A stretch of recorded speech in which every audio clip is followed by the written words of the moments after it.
लगेगी आग तो आएंगे कई घर जत में, यहाँ पे सिर्फ हमारा मकान थोडी आहे.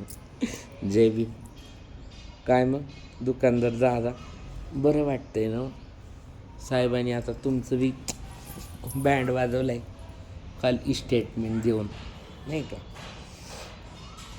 आमची आजी म्हणायची ते जरा जातीवाचक बोलायची, पण मी जरा त्याला कन्वर्ट करून बोलते की व्यापारी का बच्चा कभी न सच्चा, और व्यापारी का बच्चा सच्चा तो व्यापारी का नहीं पड़ोसी का बच्चा.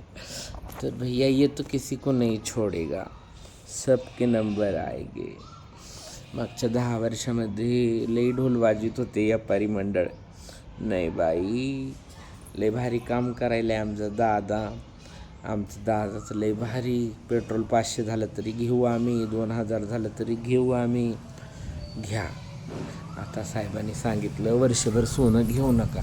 एक तर सोनं महाग करून सोनारांच्या पोटावर लाथ मारली होती. आधीच लोकांनी सोनं कमी कमी घ्यायला चालू केलं, तर त्याच्यात आता घेऊच नका म्हणल्यानंतर देशभरातल्या सगळ्या व्यापाऱ्यांच्या पोटावर लाथ. सगळ्या नाही, अदानी अंबानी त्यातनं सूट आहे त्यांना, त्यांचं भारी चालणार. बरं झालं साहेब म्हणले नाही की आता पुढचं वर्षभर फक्त अदानी अंबानींच्या गोल्ड स्टोअर्समधनं सोनं घ्या म्हणून. आणि काय करू नका म्हणे, पेट्रोल घेऊ नका, वापरू नका जास्त, डिझेल वापरू नका जास्त. Bye bye. आता काही लोक याला पण देशभक्तीशी जोडतील आणि त्यांचं चालू राहील. पण जरा विचार करा, का आली ही येळ, का आला हे काळ.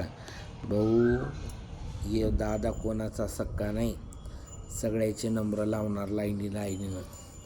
हां, जसं म्हणतात ना, मौत से किसकी रिश्तेदारी है, आज मेरी तो कल तुम्हारी बारी है. काल माझ्या घरातल्या गॅसचा प्रॉब्लेम होता, तर तुम्ही लई खुदू हसत होते नाही का, नाही एवढीशा अडचणीत काय झालं म्हणून. घ्या आता, तुमची बी अडचण वाढविली.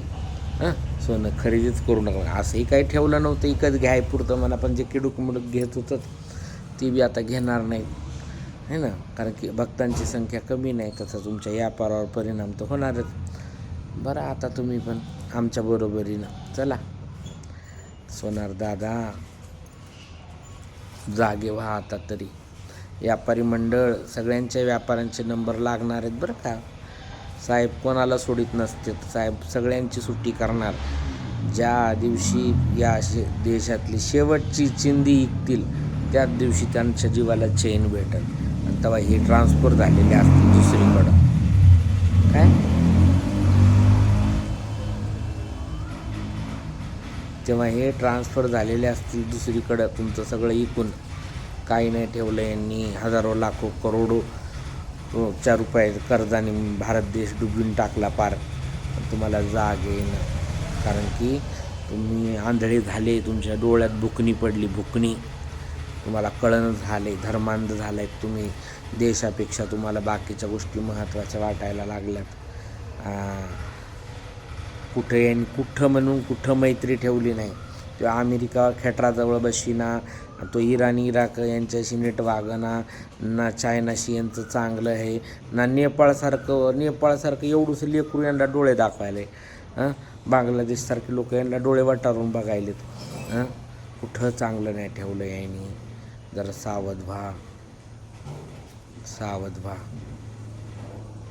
देश संपला तर आम्ही वाचणार नाही.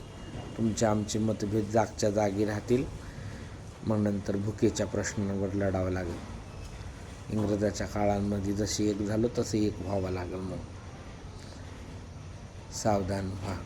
माझं काही नाही बाबा, तुमचं बघा. जय भीम.